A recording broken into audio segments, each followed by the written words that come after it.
Welcome to Expert English Academy.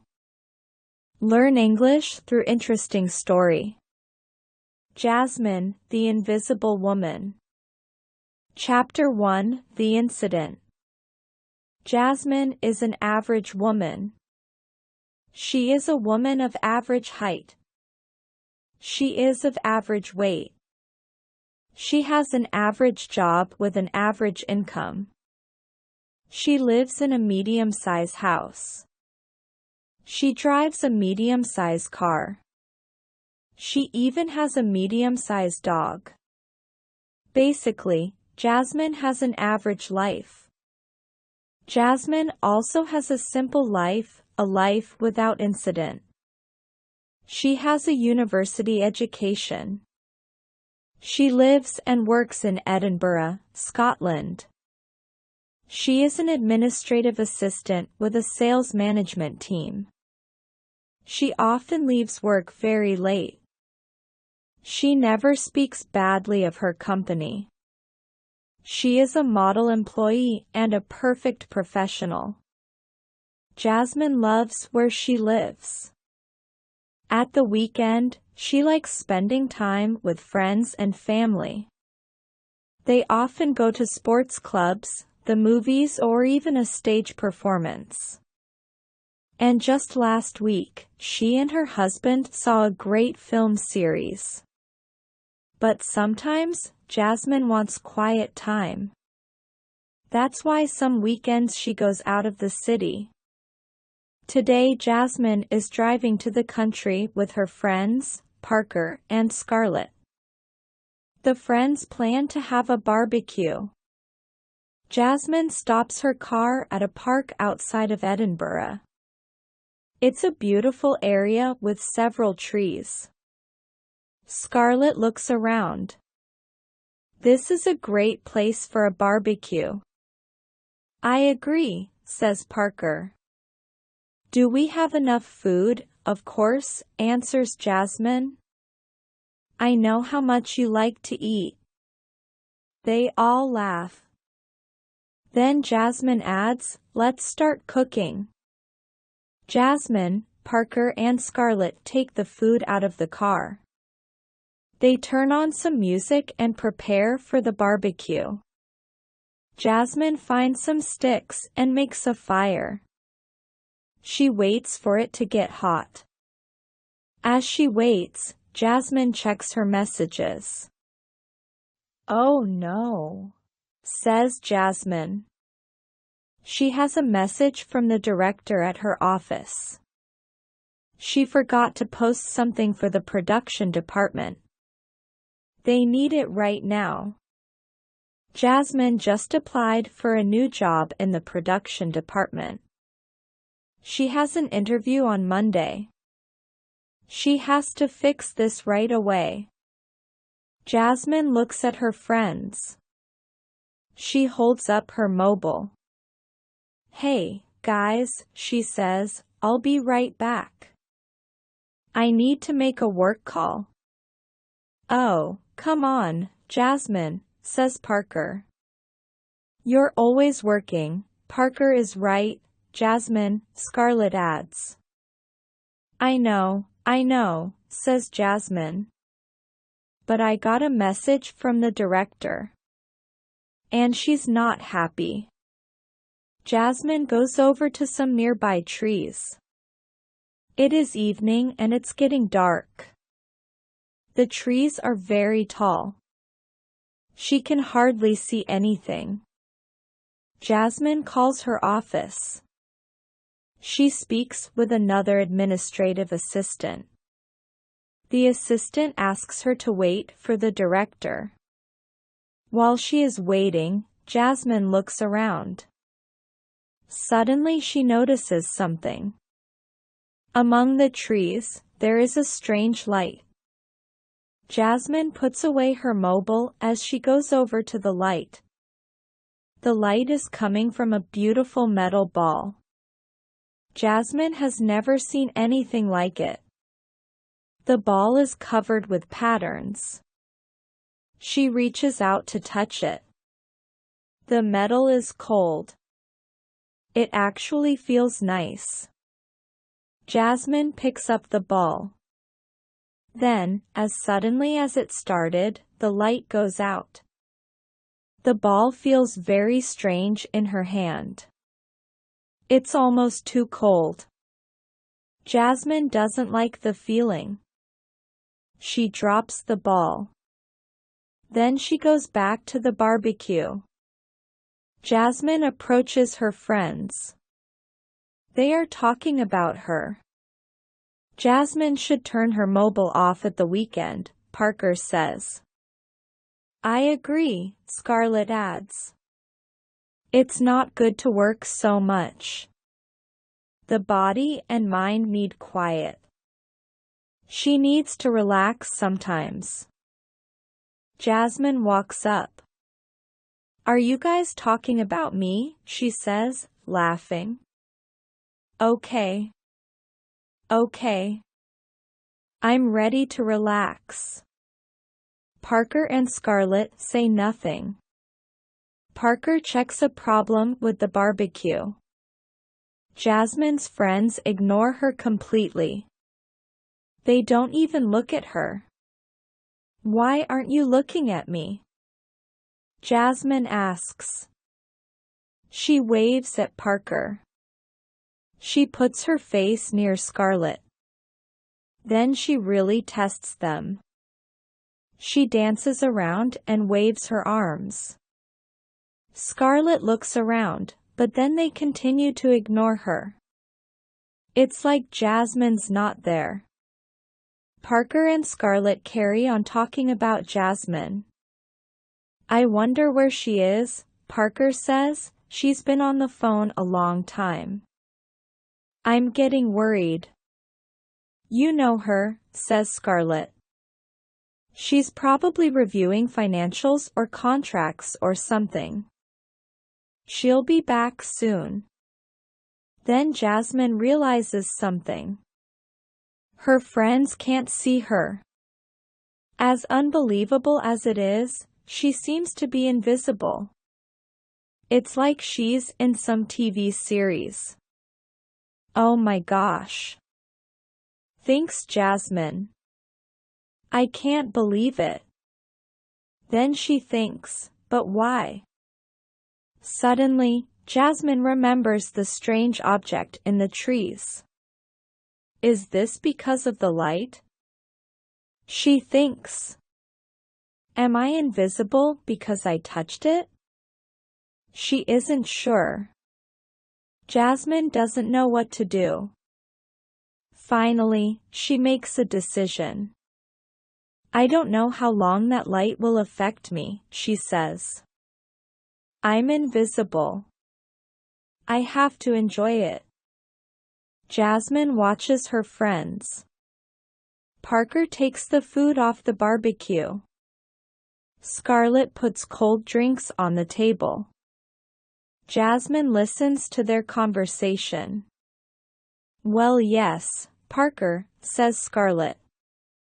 Jasmine works a lot, but it's normal. And hey, this is her big opportunity. She may be company president someday.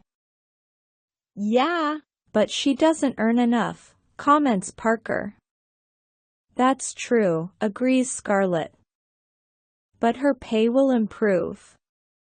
She'll get what she is worth. They're starting to realize that she is their top employee. Who knows what she can achieve? Yes, I know. But I just wish she could relax more. I know. Me, too, says Scarlett as she continues to cook. Jasmine is surprised. She didn't know how much her friends respected her. Everything they are saying about her is so nice. She smiles happily. Suddenly, Parker's tone changes. Seriously though, he says, where is Jasmine? I really don't know, replies Scarlett. Let's go and look for her. Jasmine's friends turn off the music. They walk towards the trees. They walk directly towards the strange object. It's lying on the ground. Parker sees it first. Look, Scarlett. What's this? He bends over and picks it up. He begins to examine it. Scarlett gives him a strange look. I don't know, but I wouldn't touch it. Parker looks up surprised. You're right. He throws the ball into the trees. The two continue looking for Jasmine. After some time, Parker and Scarlett walk back to the barbecue area. Both stop in surprise. Jasmine's car isn't there. Parker looks at Scarlett. What is happening here? Is this some sort of game? He asks. I have no idea, replies Scarlett. No idea at all. Meanwhile, Jasmine is on her way back to Edinburgh. She wants to enjoy the effects of her invisibility. The best place to completely experience it is in public. As she drives, her friends make an important phone call to the police. Chapter 2: The Lie. Jasmine arrives in Edinburgh. She parks near Princes Street. She walks throughout the city. No one sees her. She can't believe it. She laughs quietly. This really is amazing. Jasmine thinks about what to do. In her mind, she makes a list of all the things that might be fun. She starts laughing. For the first time in her life, she is not average. Jasmine continues her walk down Princes Street. There are several small stores there. Many shoppers and store staff are around this evening. Jasmine walks into a store. Although people can't see or hear her, some people can feel her. She has to be careful. She picks up some shoes and a dress. She looks, but then replaces them. She likes being invisible, but she doesn't want to steal. Next, Jasmine goes to a popular restaurant. There is a long line to get in. She walks easily past it. She walks right in. This is fun. She thinks. She really enjoys being the invisible woman. She stays at the restaurant for a while. Then Jasmine has an idea. She can go to her office. Her manager is working today. It would be fun to see what she is doing, especially if she doesn't know Jasmine is there. Jasmine races to her office. She enters the building. She looks at the security desk. The computer screens are clear. The security cameras are not recording her. She's safe. Jasmine waits for a minute. Another administrative assistant comes in the building. He is going to the same office. She follows him into the lift. Soon, she is on the 7th floor. Time to look for her manager. The door to the lift opens. Jasmine's manager, Emily, is in the central office. She is speaking to several other managers. Our employees work very hard, she says. We offer some people bonuses. Some staff even get stock. But most employees get only a percentage of our profits. However, these days it's not enough. We need to change something in this organization. We need to build up our business. Our employees need to earn more money. Jasmine can't believe it. Emily is fighting for her employees. She thought, I never thought that would happen. For example, Emily continues. I have an employee. Her name is Jasmine. She's worked here for 5 years. She puts in lots of hours. She has never asked for a raise. She's a good employee. But we can't pay Jasmine more money right now. Why? Because company profits this quarter are low. We need to keep our money just to stay open. Something has to change. Oh my gosh.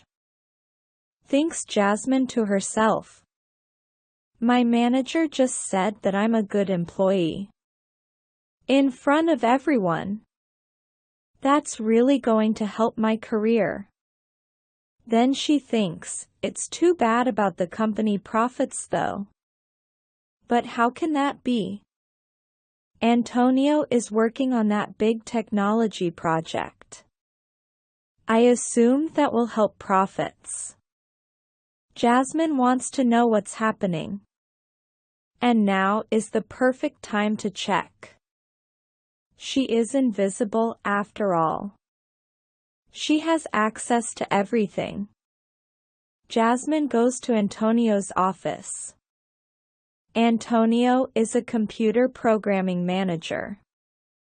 I don't want to steal his ideas, she thinks. I just want to know why the company is losing money. Antonio has been really successful. He started as a sales associate. He always made his sales goals. So they brought him on the management team. Now he's working on a big project. It's supposed to involve a lot of money. The company's money issues should soon be fixed. Jasmine decides to look in Antonio's files. She can still hear her manager talking outside.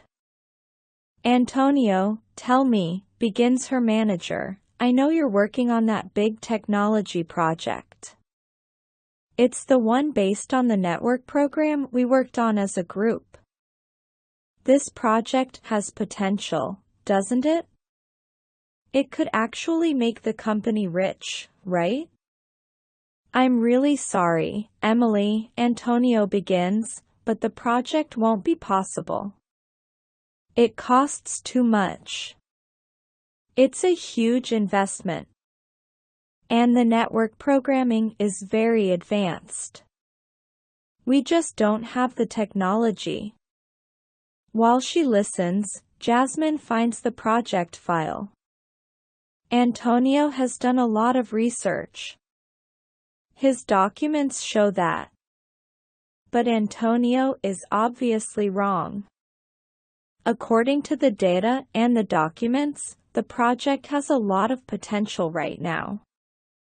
The technology is not that advanced. She looks at the papers again. Antonio is lying. The project is very profitable. Why doesn't Antonio want to do the project? She thinks. It's a really good project. Why is he lying? Then she sees something. It's another file. In it, there is a letter. It's written on paper from a competitor. Jasmine quickly reads the letter. Antonio has sold the idea to the competitor. He's planning to quit his job to work for them. How can he do that? She thinks. If we don't get this project, I don't get my raise. Jasmine decides it's time to do something about Antonio. She takes Antonio's letter from the competition and the project file. She leaves both of them on her manager's desk. There, she says. Emily will have a nice surprise in the morning. Antonio, too, hopefully it will be the police. Jasmine leaves the managers to their meeting. It is getting late. She decides to go home to see her husband. Recently, they have been arguing a lot. In fact, they had a big argument about work today. It will be interesting to see her husband when she's invisible. Maybe she can learn something. Jasmine drives home. She enters her house carefully. When she comes in, she hears her husband crying. What's wrong? Jasmine asks herself. Then she hears him speak. Are you sure, officer? He says sadly. Her husband Craig is speaking on the phone. He is talking to the police. Then Jasmine realizes. She has technically been missing for many hours. Craig is probably very worried. Craig puts down the phone. He starts to cry harder. Jasmine realizes something else. Craig loves her very much. She looks at him. She can see he is really suffering. Jasmine makes a decision right then. Despite their problems, she wants to sort out their relationship. Jasmine wants to reach out and touch her husband. Then she remembers she's invisible. He'll be afraid. For the first time, Jasmine starts to consider her situation. Being invisible is generally fun. It has advantages. However, she doesn't want to be this way forever. But how can Jasmine become visible again? She suddenly has an idea. Of course. The metal ball. She thinks. She needs to touch the object again. It might make her visible. She has to go back to the park. Jasmine gets in her car. She drives through the streets of Edinburgh. It's late. There aren't many cars. Still, Jasmine drives through quiet areas. An invisible woman in a visible car would be hard to explain. At last, Jasmine arrives at the park. Scarlett and Parker are still there. However, there are several other people, too, including the police. What is going on? She thinks. Chapter 3: The Object. Jasmine is back at the small park. There is a crowd of people. The police are also there. What are all these people doing here? Jasmine thinks. Then she realizes. They are there because of her. Scarlett and Parker are among the crowd. They are talking near a table. Jasmine walks over to them. As she walks, Jasmine looks around. Everyone is there: Jasmine's friends, her relatives, the police, and volunteers from Edinburgh. Even Craig is just driving up. Think, Scarlett, says Parker sadly. Where could Jasmine be? I mean, we were right there. I have no idea, Scarlett replies. She'll come back. It's just so strange. Yeah. 1 minute she's talking on her mobile and then she's gone. I know, says Scarlett. I'm really worried. Jasmine listens. She feels really bad. She doesn't want to hurt her friends or husband. She doesn't want to waste people's time. She just wants to get back to the metal ball. She's done being invisible. She hears Parker again. Hey, Scarlett. Do you remember that metal ball? Over by the trees? Yes. Well, I have a theory. Scarlett looks at him.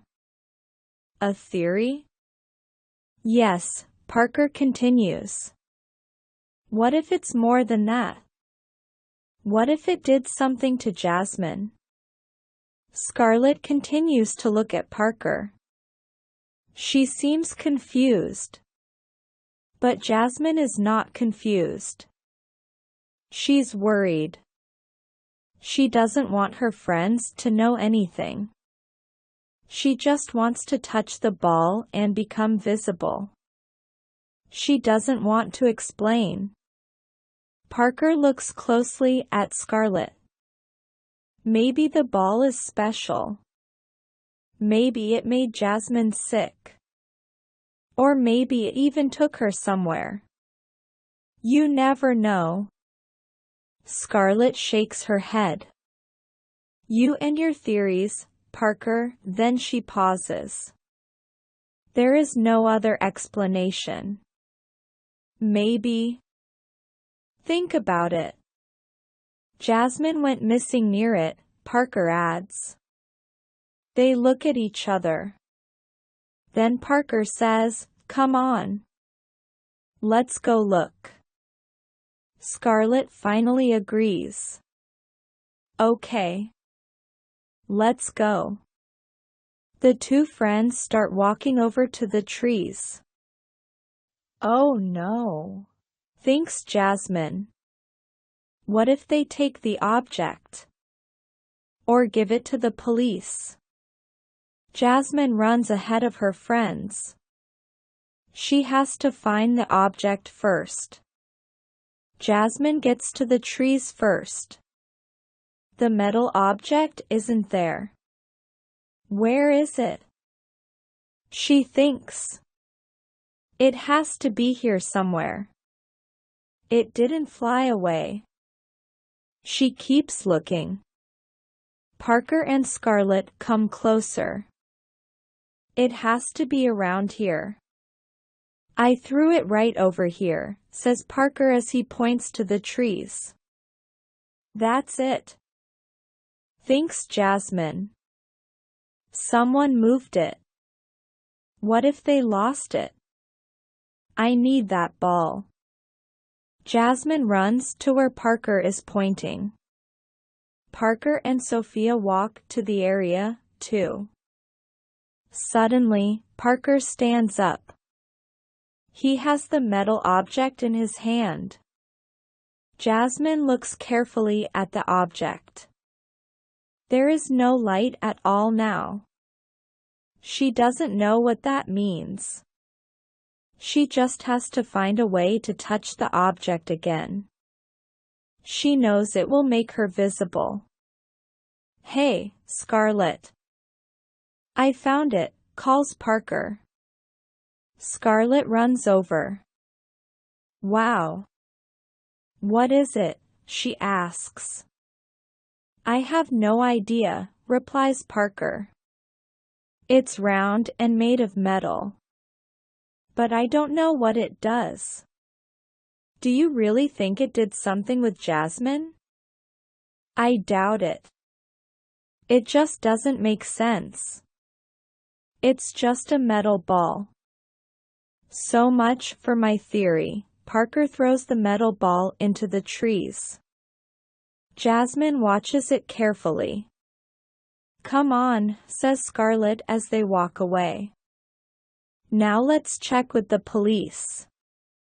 Maybe we should call the hospitals or... Jasmine waits for Parker and Scarlett to leave. She wants to touch the object. But she doesn't want to hurt her friends. If she suddenly appears, they might be really afraid. At last, Parker and Scarlett are gone. Jasmine goes over to the trees. She picks up the metal ball and touches it. At first she feels nothing. Then the strange object starts to light up.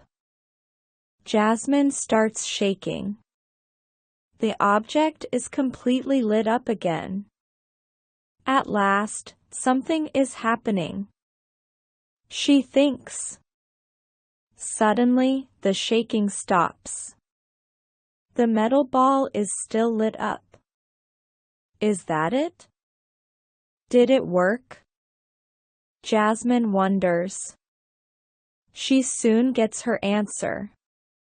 Jasmine. Jasmine, she hears. Is that you? It's Scarlett and Parker. They can see her. She's visible. Jasmine's friends run towards her. She still has the light in her hand. Uh-oh, she thinks. She quickly lets the ball go. It moves slowly into the trees. Soon, she can no longer see it. Jasmine, where have you been? Calls Parker. Jasmine turns around. Next, Scarlett adds, and what was that light? It was so bright. That's how we found you. Jasmine doesn't know what to say. Telling the truth would make things so difficult. No one would believe her. An invisible woman? Really? Suddenly, Jasmine hears another voice in the crowd. It's Craig. He runs over to Jasmine. He hugs her tightly and kisses her. Then he looks her in the eyes and says, "Where were you?" I was so worried. Jasmine is speechless. I was in.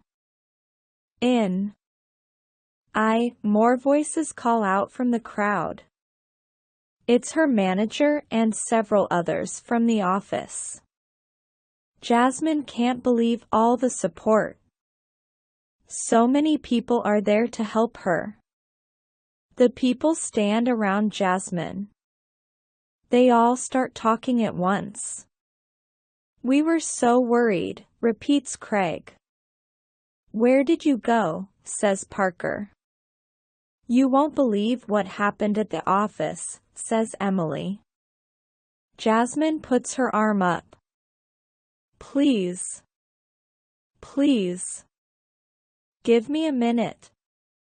The crowd becomes quiet. Jasmine looks around. First of all, allow me to say thank you. Thank you so much for all your help. I really appreciate all your support. Then she continues, I'm sure you are wondering where I was. Well, the truth is, Jasmine pauses. Should she really tell them the truth? Would they believe her? Would they think she was crazy? Jasmine begins again. The truth is, I got lost, she announces. I was talking on my mobile, Jasmine continues. I didn't look where I was going. Suddenly, I couldn't find my way back. She smiles and says, thanks again and good night. Jasmine and Craig walk to her car. She is ready to go home. They walk past Parker and Scarlett. But what about your car? Parker calls out. It was gone. We saw it. And what about that light? Asks Scarlett. What was that? And we saw something in the trees. It was a metal ball and Jasmine keeps on walking. She might have to explain things later, but not now. Her experience as an invisible woman was amazing. She learned that she has kind friends, a good manager and a great husband. She also learned something very important: it's great to have a totally average life.